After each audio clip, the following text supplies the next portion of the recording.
மன்றம் உறுப்பினர்கள் அனைவருக்கும் மற்றும் விழா குழுவினருக்கும் நடுவர் அவர்களுக்கும் அவையோர் அனைவருக்கும் என் வணக்கத்தை கூறி என் உரையை தொடங்குகின்றேன். சமூக வலைத்தளங்கள் பெண்களுக்கு பாதுகாப்பானதே. பொருளாதார சுதந்திரத்தில் பெண்கள் இன்னைக்கு உச்சம் தொட்டிருக்காங்கன்னா அது சமூக வலைத்தளத்தின் பயன்பாட்டால தானே.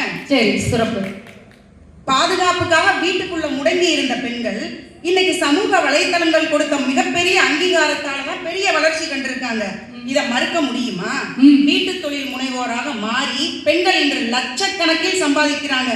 ஆண்கள் கையை எதிர்பார்க்காம வாழ்றாங்க.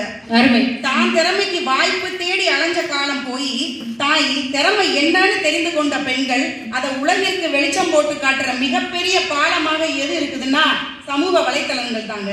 சிறப்பு. அம்மா, நீ எங்க இருந்துமா வந்த?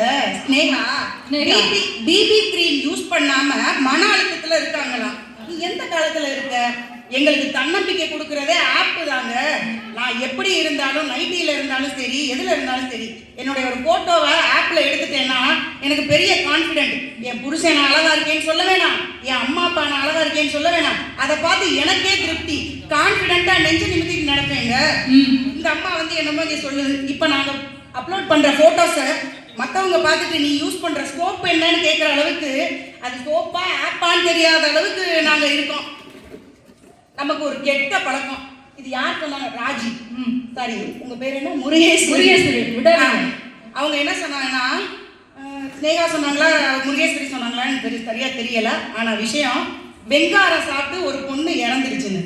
பொதுவா நம்ம கிட்ட ஒரு கெட்ட பழக்கம் இருக்கு. என்னன்னா, ஒரு போய் கதவுல இடிச்சுக்கிட்டோம்னா கூட என்ன சொல்லுவோம்? கதவு இடிச்சிருச்சுன்னு தான் சொல்லுவோம். இந்த அம்மா தேடி போய் வெங்காரம் சாப்பிடுறத பார்த்துட்டு வெயிட் குறைக்கிறதுக்கு இறந்து போச்சான். அதுக்கு காரணம் வலைத்தளமா? தப்பு யார் பேர்ல? நம்ம எல்லாரும் சாப்பிடலையே. அப்ப யோசிக்கணும். அம்மா ராஜி, நீங்க சொன்னீங்களே தப்பு இல்லாம தப்பு தப்பா? இந்த முருகேஸ்வரி சாரி, எனக்கு பேர் தப்பு இல்லாம தப்பு தப்பா இந்த பாயிண்ட கூட இந்த அம்மா சமூக வலைத்தளத்துல இருந்து உருவிட்டு வந்து இங்க பாயிண்டா பேசிட்டு அது பாதிப்புன்னு நாட்டி அவங்களுக்கு சொல்லரசின்னு வைக்க கூடாது. இனிமே நாட்டிய பேரொழின்னு வைக்கணும். ஒண்ணு இல்ல, இப்ப கூட டிரைவரை கூப்பிட்டு இந்த எடு போட்டோ எடு சோசியல் மீடியா பொண்ணு போட்டோ எடுத்தது. அப்புறம் இன்னொன்னு, ஆட்டிசம் யார் சொன்னா? அந்த காலத்துல அது வந்துச்சா இது வந்துச்சா? அந்த காலத்திலயும் வந்துச்சு, இந்த காலத்திலயும் வந்துச்சு.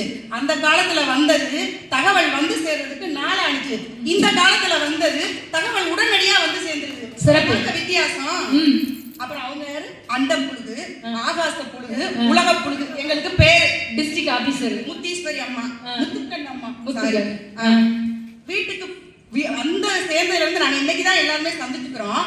வந்து சேர்ந்ததுல இருந்து போன்லாம் வந்துட்டேங்க, சாப்பிட்டேன், இப்ப இட்லி தான் சாப்பிடுறேன்னு தகவலை 5 நிமிஷத்துக்கு ஒரு தடவை வீட்டுக்கு நேரடியா போய் அந்த அம்மா சொல்லல, வலைத்தளத்தின் மூலமா தான் சொன்னாங்க. அது இட்லியை வேற பேச அவங்க வீட்டுக்காரர் வேற வீடியோ கால் அனுப்பி விட்டுட்டு. தலைவர் நடுவர் அவர்களே, ஆணும் பெண்ணும் இல்லாத உலகம் சாத்தியமா?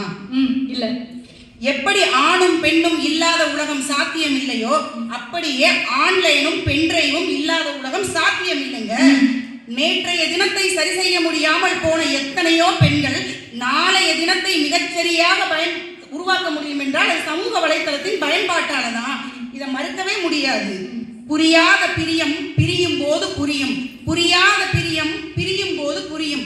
பிரிவை கூட எளிமையாக்கி உணர்வுகளை ஒன்று சேர்க்கிறது வலைத்தளங்கள் தானே.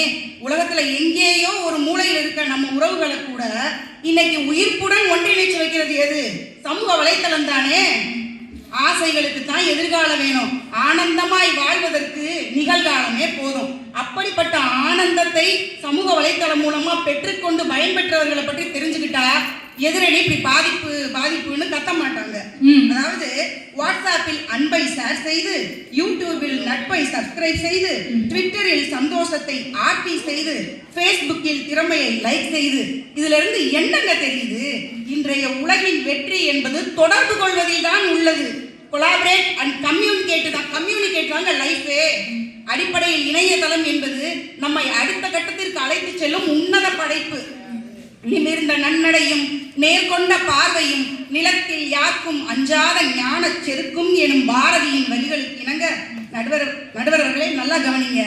தஞ்சை மாவட்டத்தை சேர்ந்த கல்லணை அருகே உள்ள